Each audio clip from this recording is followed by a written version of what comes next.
So, hi guys, tayo ulit. Welcome ulit to my vlog.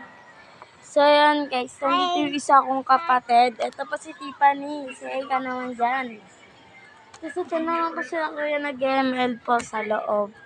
So, ang gagawin po natin, kukuha po tayo ng kamis. Tapos, no asim challenge tayo ngayon guys. So, go! Guys, parang natakot dalawa. So, yun po si Unggoy. Ay, Unggoy. Nakuha po siya ng kamyas. So, meron na po tayo dito yung dalawa. Kuha pa po siya ng isa kasi isa.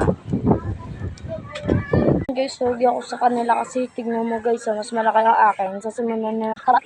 So, ready? Let's start. Tiffany. Go!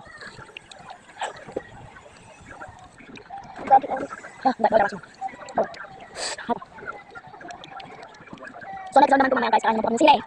Bawal na ang ganos. So, yun guys, nandito na lang po muna. Abangan nyo na lang po yung next round.